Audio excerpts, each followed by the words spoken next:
Hello, hello, hello. I hope you're having a beautiful day wherever you are in the world. My name is Misako, and thank you so much for pressing play on today's video. At the time that I'm sitting down to record this, I still haven't fully decided what I want the name of this series to be. I'm leaning towards options because that's literally the name of the ebook I released like a year ago, where I created a guide for people who are traveling to Mexico City, a sober travel guide. And I don't even know if I'm gonna put that back up for sale. I had it up for sale for a while, I took it down, I didn't really advertise it. But anyway, I'm thinking of that name for this series, but it might change.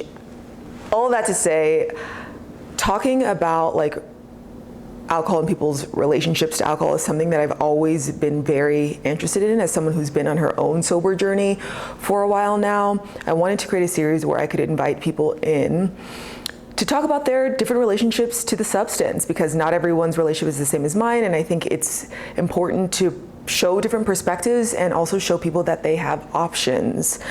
And so that is what I'm kicking off today, with the very first episode being with my dear homie, Damon Dominique, who a lot of you have probably found my channel through. And he's going to be my first guest. I think with each episode, I want to sit down and talk with someone who has a relationship with alcohol that's different than mine. Damon and I are pretty similar. He's the accidentally sober episode because he's someone who just is accidentally sober right now and doesn't really think much about the substance, but does have opinions on it. And so, yeah, I'm excited to be kicking off this series with him. I'm so grateful that he took the time while he's here in Mexico City to sit down and speak with me. And it's a really good conversation, and I'm excited for y'all to see it. So without further ado, here is the first episode of featuring Damon Dominique. So you're the accidentally sober episode, okay, but I want to take it back. Okay, I want to go back to your childhood. Oh, when I was drinking? No, but I think it's important to know, because you've always had a pretty relaxed relationship with alcohol. So I'm curious how the people around you had relationships with alcohol, whether that be your family or I'm curious too how your friends in high school, what their relationship with alcohol was like. Ooh, okay, yeah. When I was in high school, I was afraid of drinking. Yeah. I had a fearful relationship, but it was mostly because I wanted to get out of Indiana, and go to New York, and I knew that any minor infraction, getting a minor DUI, not DUI, citation, a citation, would be a reason that I wouldn't get into a college. I always was why would I fuck up my future like that? Can I say this? Okay. Yeah, we always swear it. So I didn't want to ever drink. I thought people who were drinking were not taking life seriously. Yeah. And I was I'm not about to mess up my future by having a drink. So yeah, I guess you could say I had a fearful relationship. Okay. But also I was 16. Right. No, we should not. But I didn't even think about substances, alcohol, until I moved to the Midwest, and the kids were drinking in the basement, and I was able to resist it until my senior year, and then I was I'm going to be doing this with you guys, and it's crazy what we were doing. But we've talked about this before, where there's I don't want to even frame it like this, but there isn't much to do. Yeah. No, I know why they're doing it. Yeah, there's now after if you've been to Walmart, you can literally go to Walmart on a Friday night. Yeah. After you've done that a few times, it's kind of past the Burnett's. Now what do I do? But I don't really want to frame it like that, because then it's just kind of. They're watering up there. There's some noise. No, I don't even want to frame it like that, because then it just gives people almost a right to do it. We're justifying what they should do, but at the same time. Okay, we're back to the original question. No, but I think, growing up in LA versus there, I understand your options for, especially if you're trying to resist it, you don't have as many options to resist, and you're a kid and you want to be accepted, and so it's easier to fall into the pattern of doing what everyone else is doing, because there are less options to do other things. So I don't think you're giving people a pass. No, but I also, now that I live in Paris, I have a much more liberal relationship with it anyway. There are 16-year-olds who are drinking wine, and I'm almost what is the big deal? I think the big deal is that in the Midwest or in much of the States, 16-year-olds are on the streets driving. Yeah. And I think that's the problem. Yeah. So because, you know, if you go to Germany, like there are 16-year-olds who are drinking, and it almost teaches them to, maybe they're still like obnoxious when they're 16, but like they have a healthy relationship with alcohol in Europe or other parts of the world than we do in the States, which is very much like binge drink, partying, cake stand. So yeah, and I guess you could look at my relationship with it. I just was like fearful and didn't want to do it. And then even when I moved to New York for college, I was still like I was such a rule follower. No, you up until like last year, you were a rule follower. You know, but I can't like fault myself, because I was right. Like I did what I wanted to do. Right. Never let like relationship with alcohol ever get in the way. Right. Of it. So yeah, I remember like freshman year of college, people would go to the club. Like there was like in New York City, there were under 21 clubs. And I was still like, I'm not gonna do. I was such a goody two-shoes. As you should be. Like, we're not shaming that. I wish I stayed that way. But it was really when I moved to Paris, and I was like, oh, you can do this, like, and it's fine, and it doesn't have to be this like toxic relationship with it. Paris, when you were in college, the study abroad. Okay. Then I was like, oh, okay, maybe this is fine, actually. Yeah. And your family? My family, when I was growing up, well, let's see, my parents were divorced, so like I lived with both, and my dad's always been like the partier kind of type, not partier, but like he wants to have fun, right? So he'd go to the bar and like never thought anything of it. I'd say I have a relationship much like my dad. Okay. Alcohol, like if it's there, sure, but like I don't need it. But if everyone else is doing it, why not? Like I still control myself. But then my mom was always anti-alcohol, and didn't want to drink at all, like ever since, I don't know, she never wanted to. And then she married a guy who was an alcoholic, and who like died of alcohol poisoning. Oh wow. So I'm sure that made her even more like completely. I mean, if we go to like, I don't know, if it's a family outing and she sees everyone's like into themselves with maybe like a drink, she always gets a pina colada. Yeah. Like, there ain't nothing in that, Mom. That shit's pineapple juice. There ain't nothing. Some blended pineapple. That's like such a cute, like, I'll show a pina colada, to be a part of it. So she does it, but... So those are quite extreme views, too. Yeah. My dad was always fine with it, but my mom was always, like, anti. I had the same. I mean, my parents were separated, but it was like, my dad never touched substances, and my mom was definitely more of the partier. And I think like my relationship with alcohol before definitely mirrored hers. Like I definitely was more of a partier, and just had like more of an intense. I would never say that I was an alcoholic, and neither was she, but I felt like I was like the extreme, like binge drinking, had to get like super drunk. It was never just like chill. Like I could never just, I'm like, I'm not drinking to get turned. 0 to 100. I mean, that's why I always liked to drink. And like why I would drink. It wasn't even for the taste. It was more like, I liked the feeling. Right. And I think that's why a lot of people are drinking still. Right. I mean, people enjoy drinking not for the taste. They like to feel like there's an edge off. Right. Which again, I think the issue is not necessarily the alcohol. It's like the people's relationship with themselves. Right. And how they handle work, how they handle social situations, how they handle, I don't know, life in general. Yeah. And a lot of people, I don't know, I guess haven't figured it out. And so they drink or take substances, and they don't have a good relationship with it. Oh, yeah. Yeah, I don't know. It's a way to escape. It's a way to tap into things that maybe you wouldn't feel more comfortable expressing sober. But I think the escapism is the huge part. Like, that's why people can't wait to get to the weekend and let loose. And it's like, and also because you have such a short amount of time, like, especially if you work a 9 to 5, Monday through Friday, I think people want to like get to that state quicker.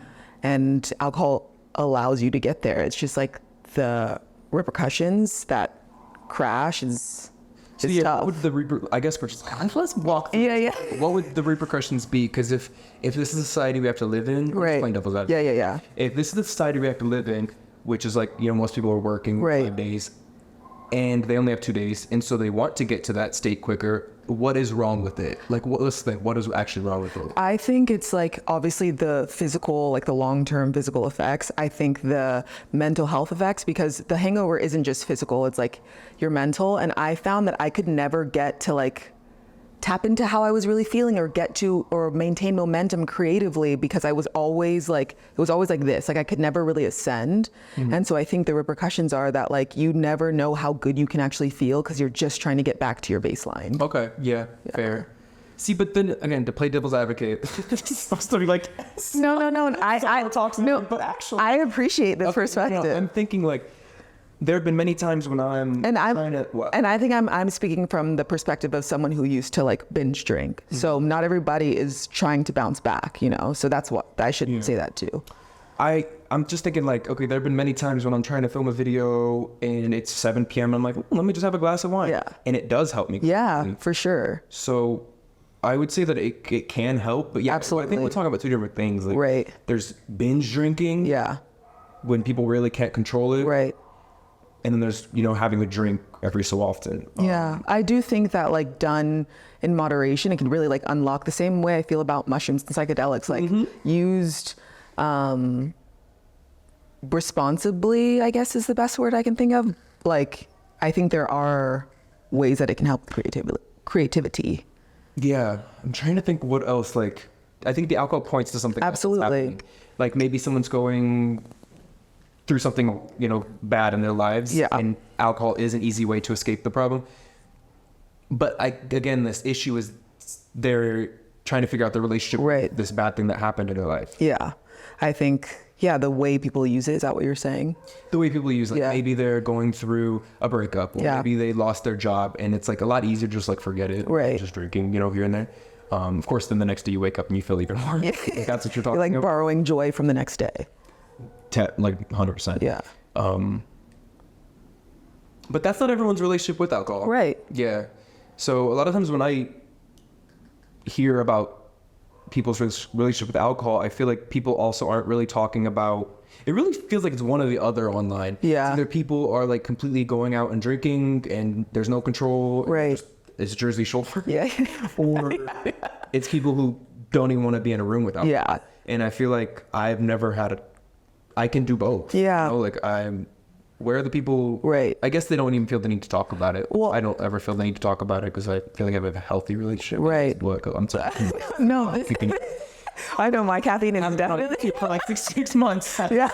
What else do you find? Yeah, some things to say. No, I think that's why for a while this has been a topic that I like feel very passionate about, but I feel like hesitant to bring it to the internet because I do feel like it's very black or white. Like I feel like you either have to be 100% sober or not. And I feel very confident with like my relationship with alcohol now, which is why I can talk about it, because like it is a very polarizing thing. But I do feel like more people are coming out. I told you about like the damp lifestyle thing, where like there is a gray area with this thing. And like I saw someone online say that I don't even know if it's good for humans to be in the world sober 100% of the time because there's so much to tackle. Interesting. But when I think of that, I also think like there are so many plants and natural things that can help you release. I like that point though. I think a lot of people, we all do it in our own ways. Right. We find ways to like lose ourselves in this world. Because I mean, a lot of people in philosophy talk about this, how like the natural state of like being is just the void, emptiness. And so we're all trying to constantly get away from emptiness. Yeah. Some people lose themselves in exercise or... Yeah. I mean, there are healthy ways to do this. Right. Exercise is like a pretty good one. Well, it can be extreme as well. But people are constantly trying to escape the true state of reality, which is like emptiness and... Dang. And some people use alcohol to do that. I want to pivot because you are someone who's always been very like comfortable with being out without drinking. Like you've never been someone that needs a substance to like unlock having fun. And I'm curious like what you attribute that to. You think? Because I feel like if I go out, I will have a drink. You will, but like you don't need it. There have been so many times we've gone out where you're like, I'm not drinking. Yeah, like I went to the wet while I was sick, but I had a schedule. Damon has been sick since he touched down. Since I like turned 32. Yeah. I'm just this is what they're talking about. Yeah, I've never needed it. Like I don't know.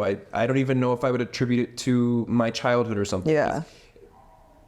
I watched this video on YouTube. Somebody was saying like this is the problem with therapy. Like we just explained our two backgrounds. Right. We both had a parent who was like pretty much never really to mess with any substances, and then we had a parent who like seemed to go out all the time and had a lot of fun. And then I feel like now we have two different. We had a similar, I guess. I don't know if you could say that. We had similar backgrounds in terms of alcohol. Yeah. But you feel the need to be more sober. Yeah. And I don't. Yeah. And so. This is what the YouTuber was saying that's wrong about therapy, because you could just always justify how you feel. Right.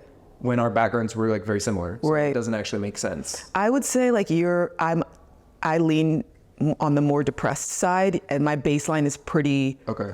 So like for me, I'm already less happy, and so it takes me a while to get back. And I think your baseline is you're pretty even keel. No, that's a good point. Like I think certain families have different levels of like base happiness. Yeah. I always grew up in like a super happy, joyful family, and so maybe that is like the angle there. Yeah. Yeah, I think, or just like your overall mental health. Yeah, like you're not battling demons. No. I mean, sometimes. Yeah. But I don't know. I mean, there also doesn't have special demon. But like, what is the point of all this kind of demon? Yeah. Not this, but like this. Yeah. Don't worry. It's like you called me this morning. I completely forgot we were gonna film this. Then she called me and I was rotting in bed. Like that's a demon in a way. Like I think this is the first time that in our friendship where you haven't been like grinding. Yeah. And so that's tough for another. It's kind of like I don't even know if more free time is what we actually want in life. Oh yeah, I mean we could talk all about that too. That is when the demons start coming. Like, when everything's fine. I'm sitting in bed watching TikTok. Like what could possibly be so wrong? That's the whole thing with like retirement. We learned that in the the Okinawa episode. It just like takes your purpose away, and you lose a lot of things because of that. So again, that's a different topic. Yeah. But you spend hours on that one. Yeah, well, I actually want to know. I mean, this could be part of it too. Like, how do you feel right now? You said. Well, maybe we could tie this into alcohol. Because I think some people would fill this time with like they want to escape this moment, of boredom, or feeling some type of way that is anything other than happiness. So they would fill it with alcohol, which seems to take the edge off again. I feel like I've seen so many videos. It'll be like a mom who's in her 40s who got off work and she's like, don't talk to me till I have my glass of wine. You know, like, I don't know. We're all like trying to get away from this moment. Hey, I don't know how to explain it. We're all trying to get to the next thing or escape where we are. Yes. Yeah. That's why I'm so interested in philosophy, because this is why, I mean, philosophers have been talking about this for centuries and centuries and centuries. And nowadays we look at the topic of philosophy and we just like write it off as like just these people talking about these like very lofty things. When in fact they're talking about like our relationship to reality and existence, which I think is like what people don't understand, which is why they drink alcohol to escape. But they're actually doing exactly what the philosophers have been talking about this whole time. And they're saying that we all just don't want to be where we are. This is what Buddhism is all about. Like, life is suffering, and like one of the first like four noble truths is like to acknowledge that life is all suffering, not like we're suffering like at work and we hate it. It's more just like if you give yourself so much time to think, you're gonna realize that like happiness is fleeting, joy is fleeting, and so we always come back to this base level of boredom or emptiness. And we're always trying to get rid of it somehow. You have your moments of happiness and sadness and all that, but we always come back to this just base level of like, what now? What's next? Oh my God, there was a song that I found yesterday, years ago when I was in my rot phase. It's from like 20 years ago. And it was this girl saying something about like, we're temporary. Can I find it? I need to find it. Yeah, find the song. And can you just edit around it? No, we can take time. Okay, take time. I gotta find it. Can you just tell me to Is it? It's exactly what I'm trying to say. Please. I wasn't cold until we started filming. It's chilly in here. Temporary, fleeting. I looked up the YouTube video. That's what it was. You'll recognize the song too. I didn't even realize she was singing about this stuff. And then this is how you know I was fighting demons this week, because there was just so many videos in there. Like, isn't gratitude the way to combat that? I think so. Yeah. So it's more so our perspective. Oh, and they say like whenever you start falling into that trap of like nihilism, the way to get out of it is to stop being so self-centered. And like my life means nothing, and to help other people. Okay. So I guess gratitude, is a way of being grateful, and then helping other people with whatever they need to do. Okay. Like, I think that they say that that's the antidote to depression. Like, helping when people are depressed, I mean, again, I don't know, I'm not a scientist or a psychologist, but like what I've read is when you're depressed, you're so focused on yourself. Right. In order to get out of it, you have to stop thinking about yourself and try to help other people. That makes sense. And then when you help other people, you feel happy. Yeah. So, I don't know. I like that. Dropping gems. Let out drink. Okay. This is what she said. We were probably like 5 years old singing this. Let me just play it. You can play it. Bleep it. Oh, I love this song. There. Chasing us is for me. Like, there's gotta be more. No, this is better. This is better because I can play this. Yeah. There's gotta be more to life than chasing down every Temporary high to satisfy me. Okay, chorus. Right though? No. That's exactly what we're trying to say here. Yeah. There's gotta be more to life than chasing every temporary high. And so most people, that temporary high Is alcohol. It would be alcohol. But that temporary high is also a not so temporary low. And I think that's when, going back to what you were saying in the beginning, I'm like, that is the downside for me. That feels more like the temporary low really outweighs the temporary high for me. Yeah, like it's just temporary. Yeah. So it doesn't do it for you anymore. Right. Yeah, I get it. I'm like, how can I create a life where like I'm not trying to escape it? But wouldn't the problem only just be the binging, or is it just like having one drink? I think it's more so if I'm not drinking to like feel it, then why am I drinking? Because like one drink is not gonna, that might be a crazy perspective. No, I like that. Yeah, but like, I feel that way. I'm not drinking for the taste. I'm not drinking for the taste, so why would I even have one? Yeah. So I need to actually get somewhere. Yeah. It takes honestly so much. Yeah. It's heavyweight. Yeah.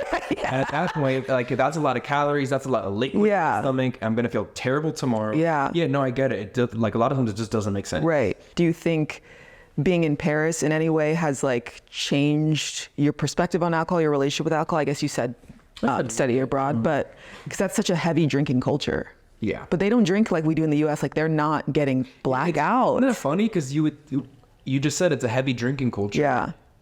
But like also culturally, it's not. Yeah.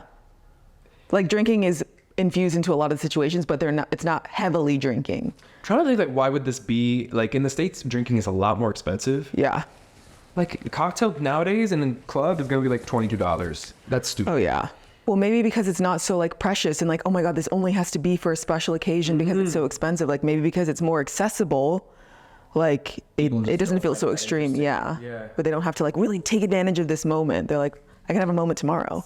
I think that probably has a lot to do with it. Yeah. Do you ever find, because it's like not a big deal there, like if you say you're not drinking, that they have more of an opinion on it? Like they're like, why? Or they don't care? I don't think they really. Yeah. I'm trying to think though, like there have been recently, like when I'm there, it's like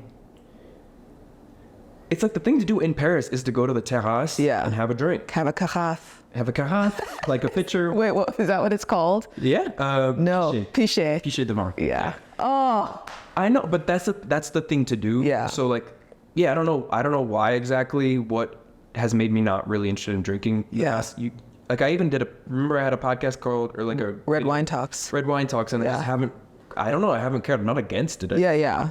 Lost interest. That's why I think this is important too. Sometimes you just like outgrow it and it's like not even intentional. Yeah. I mean, don't get me wrong. When I go back to Paris, I'm gonna want some red wine. Yeah. But like, I had to like drink 2 bottles. Every time I would film that thing. There's more to like just mettre les gens à l'aise, like to get people comfortable. We would drink one and have a real conversation. Yeah. Then I would turn the camera on. Oh, nice. So that we were just like, it wasn't just for the camera. Yeah. We're actually having a fun conversation on the couch, drinking red wine.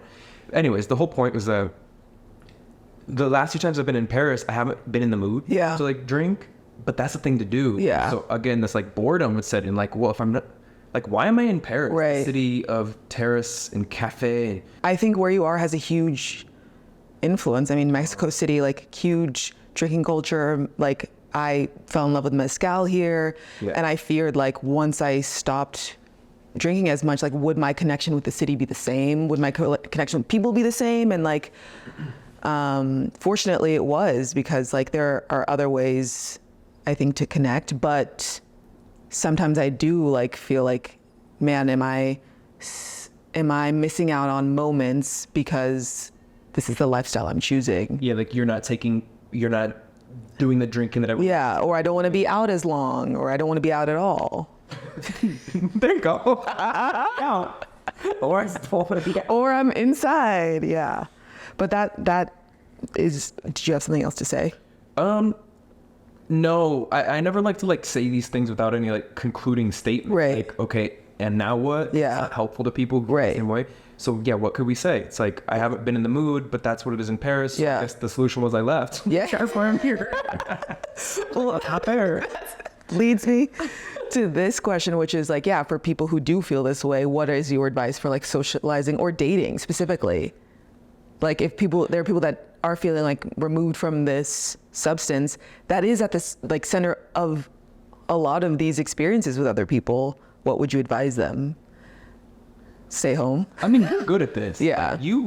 It is no problem for you to go out and Yeah. just have a suero as the drink that you have here. Yeah, it was just lime juice and club soda and a salted rim. So it does feel like a cocktail. Yeah, and it's like a nice little refreshing drink. Yeah. Like I was at the wedding 2 weeks ago. Yeah. And I ordered sueros and like, why was I acting drunk? Like sometimes it's just the vibe of like Having a drink in your hand. I know. so Like, fake. don't give me a little like wedge in there. I'm gonna go crazy. Lemon wedge. lemon wedge inside. I'm like, I'm lit now. Yeah, what's the question? Like, what's your advice for people who feel this way but still want to go out, still want to Okay. go on dates? 'Cause you're the dating expert. Used to be. No, I feel like we're different in this aspect too. Like Yeah. you're totally fine going out and just having a suero. Yeah. I feel like if I go out, I probably would have a glass of wine. I feel like this is how my relationship with substances in general has changed.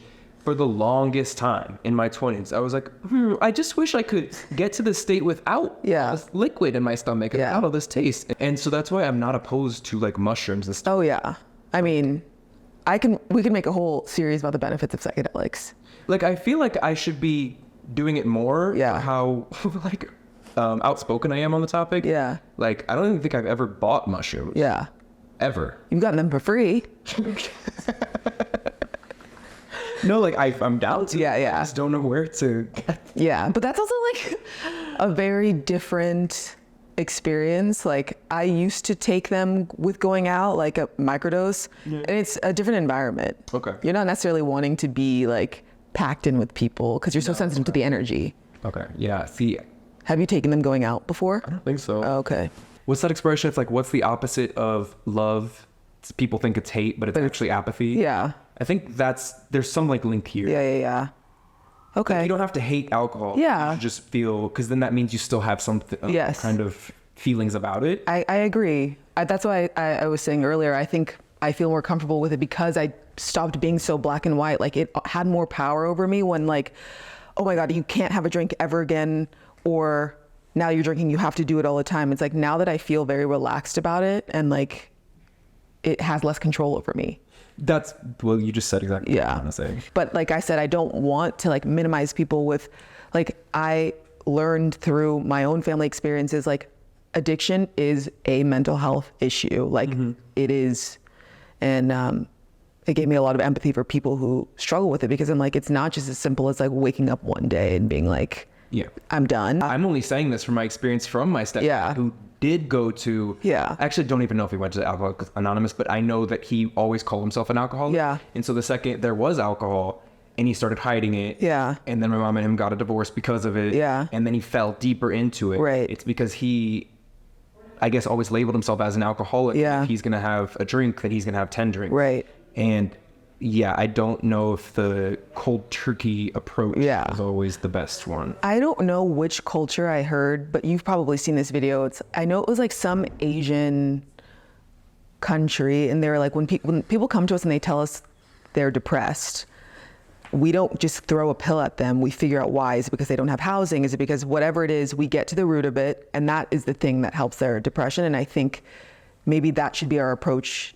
to alcoholism or substance abuse issues. Like, where is this coming from, versus just like, you can never have a drink again, or like giving everybody the same solution, because it I think it always points to something deeper. But my advice for this would be to just like get creative with what you're doing. It doesn't have to be going to a bar. Like, I love a good picnic. Let's go to a museum. Like, don't limit yourself in terms of options. Any closing statements on the topic? No, I liked this. This was good because I feel like I have never not that I've tried to avoid talking about alcohol, but it's been helpful for me to think like, wait, what do I actually think about this? It's like, you got to be on your team. Yeah. You got to be on your team.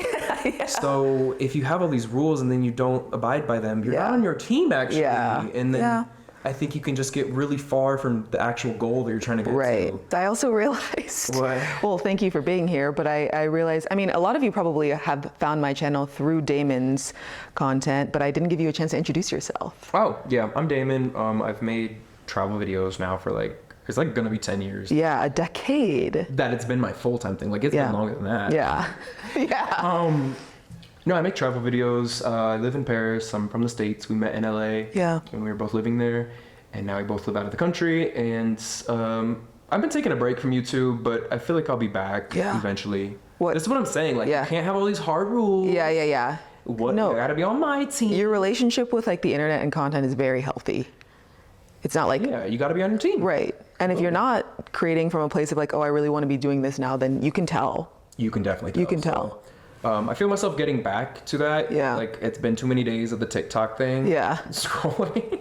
Too much rotting. Too much rotting. So I'm about to get back. What can people expect from you? I know you have a couple things in the pipeline. Oh, yeah. You can also have courses too. Yeah. Misako has a course. Yeah. I have a few courses, language courses, French and Spanish. You know what? Recently, this is new. I've been wanting to get back to learning languages. Like, I used to be so good at that. Yeah. And so I was plugged in. Yeah. Like, had my little workbook. Yeah. Looking at the answer key. You're so good at that. And I haven't going done to school. Yeah. I want to be in school. So I want to get back to learning languages, I think, next year. Okay. I loved this conversation. Thank you for being here. Okay. And thank y'all for being here. Boom. Yeah, I still don't even know what I'm going to call this series. Did it come off too harsh? No, not at all. Okay. Wait, last thing I want to say, I said it briefly, I feel like humor needs to be in everything. Yeah. Because it takes, I feel like humor is necessary in a lot of these serious topics. Yeah. Because I think sometimes it gets a little too, like we're tiptoeing. Yeah. And that's not helpful for anyone. No. I don't think so. If we're not laughing, we're crying. Yeah. No, and I think even people going through something rough, humor is the way out. Yeah. So, I don't know, that's why I have like a very, I guess, light, jokey vibe. I like it. Okay, I mean, I do too. I literally wrote on like the outline for this series, like more humor. So. Yeah, and that's more fun to watch. Yeah. It's way too serious all the time. Yeah, I want to giggle. Well, bye.